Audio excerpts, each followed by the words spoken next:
Game 5 looks very interesting actually. There's a lot of things you could potentially buy on the board. Probably everything here is worth picking up. Yeah, even Beggar with Watchtower because there's 2 around. So you could play a Beggar, get 3 coppers, trash it with Watchtower to get 3 points.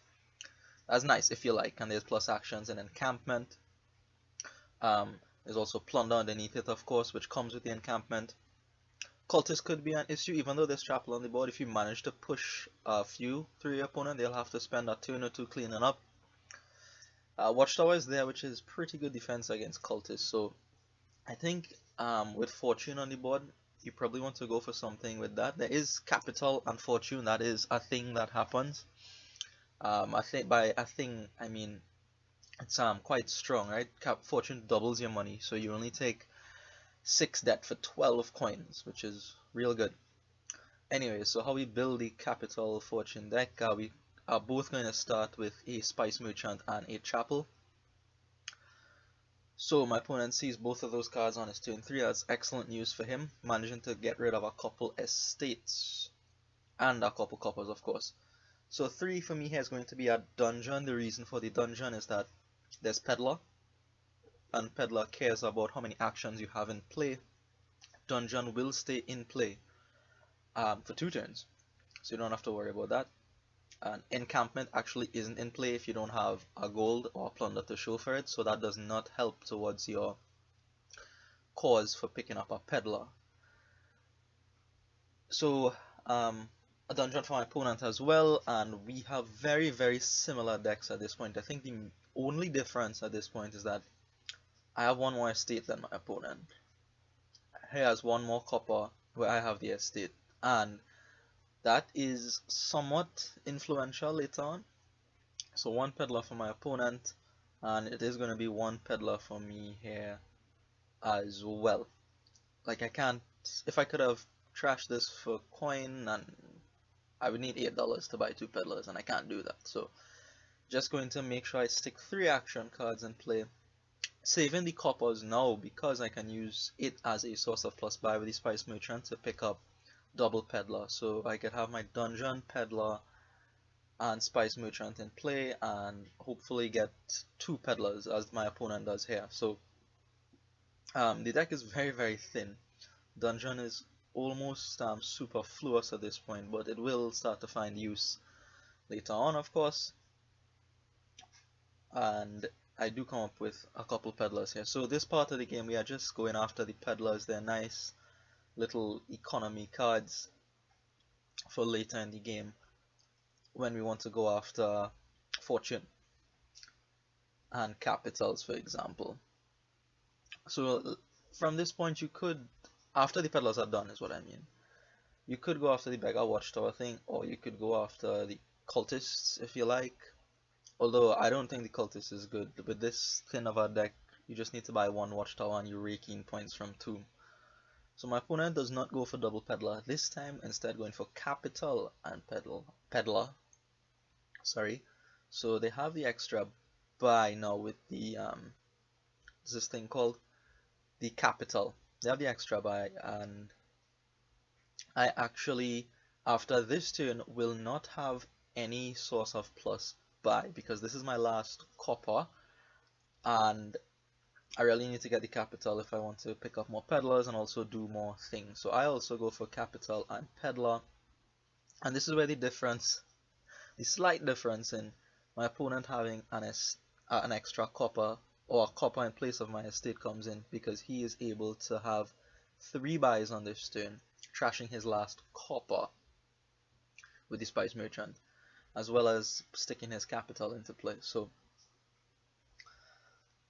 on the surface, Capital seems like it doesn't really do anything, meaning you get $6 now, but then you go 6 in debt on the next turn. So it seems like you would just be using your Capital to pay off the debt incurred by the Capital, but as I mentioned before, with Fortune on the board, that is not true at all. It's a very good card coupled with Fortune. You take half the debt for the coin that it generates, so that's excellent news. Capital is very cheap to buy. It's only $5 for 6 coins. I don't think anything else like does that, has that turnover value. So a couple peddlers here, and I believe another capital for my opponent. Actually, no, this is not a capital, this is a gold, because this is exactly what I had in my mind at this point too. To pick up the gold because we want encampments. It is going to be difficult to start drawing the deck with all the treasures in it. We eventually want gladiators, I assume, and then our fortune too, and then green cards in the deck maybe. So we need a little bit to draw from the encampments, not necessarily to get to plunders, because, well, as it turned out, the game finished very quickly. I didn't see this, didn't have this idea in my mind of picking up numerous capitals and then using fortune to double the coin from all of them and picking up like 5 or 6 provinces in one go. In fact, I didn't really have too much of a plan at this point in the game, and I'm gonna be punished for it here. So I have 10. I do want a gold, and I will take an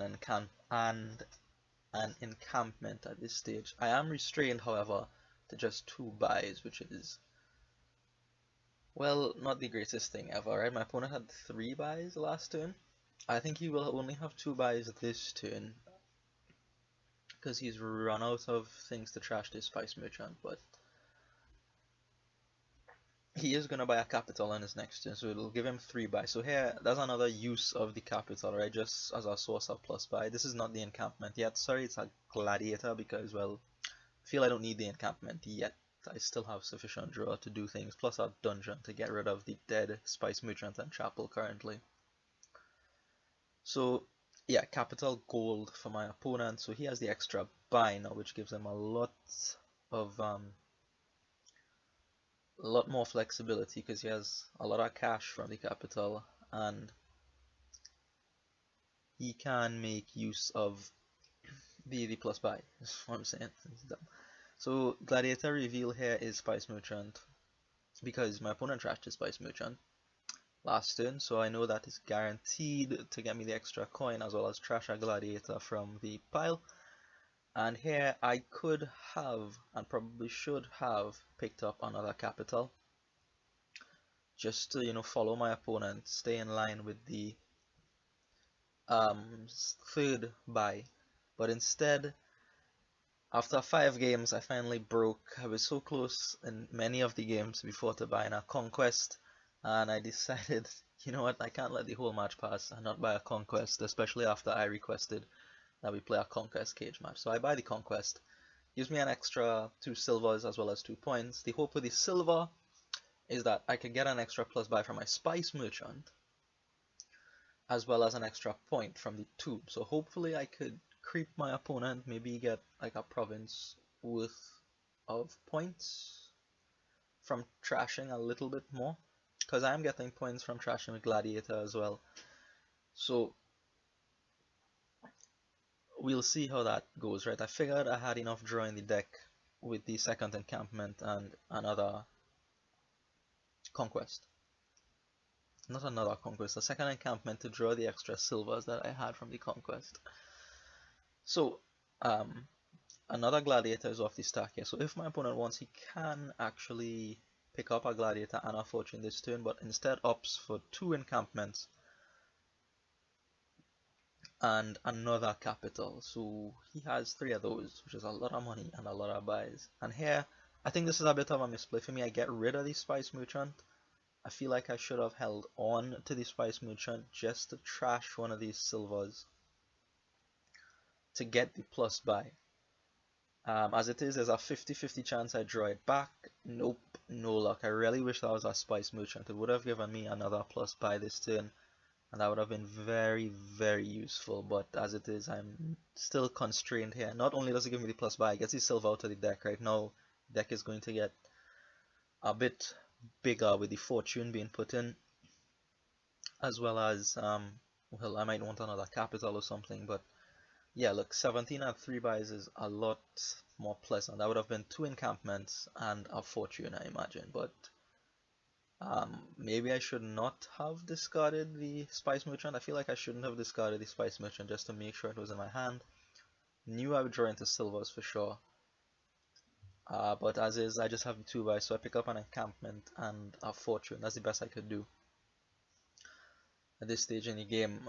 However, at this stage in the game, my opponent has three of these guys, and he's gonna pick up his fortune here. So what I have to hope happens is that he is in I buy enough provinces on this turn, and he will be incurring so much debt from picking up fortune and discarding capitals that he can't quite pick up enough provinces on his next turn. So I have to hope for a little bit of good draw for me and bad draw for him. And hopefully the debt will keep him back long enough. So you see all the capitals come out here. This is a dungeon, an encampment, and a fortune, obviously, for sure. The nice thing with the capitals just being used for plus buy is that he's buying cheap stuff with it, right? Encampment is $2. So he would, if it was a single capital, it would just be incurring only 2 debt, because he could pay off for 4 debt immediately. So using it as a plus buy here was quite effective, because the things you want to buy are very cheap: dungeons, encampments, and he does pick up a province along with the fortune. So just maybe trying to set up his next turn, or trying to make sure that I don't get 4 provinces on my turn or something. Maybe he wants 1 now and 4 later or something. That would be very good for him if you could get 5 provinces in that way.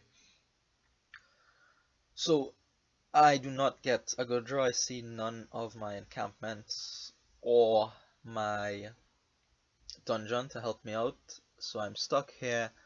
I could have had a bit more money this turn and probably an extra buy, but like I said, the draw was tight, right? And getting rid of the silver there would have helped the situation. So another mistake for me that I see here. In the first game, I also had a mistake that I could have avoided, and maybe things would have turned out different in that first game, but that's my fault. I have nobody else to blame. Just gonna pick up a couple provinces on a dungeon, go full 6 into death here, and hope my opponent cannot buy 5 provinces. But this man has a gigantic sum of money in his deck now, and he can draw all of it, or nearly all of it, if not all. You'll see how much money he has. It's a stupid amount of money. He's able to pay off the debt and buy 5 provinces on this turn. So that closes out game 5 here. Well played to my opponent. He saw the thing with capital and fortune and just buying more capitals. I was a little bit shaky because capital and debt, I didn't want to go with 12 into debt. It was a little bit too intimidating for me, but as it turns out, it was the right thing, the strong thing to do in this game: fortune and capital. Not something to sleep on at all. It's well worth going after the capitals if there's a fortune in the deck. So I learned, and hopefully you too. If not, well, you already know. Good for you. Anyway, so that is game 5. Yeah, this is a very sobering experience for me here, learning to play with a plan. Thanks for watching, and I'll see you in the next one.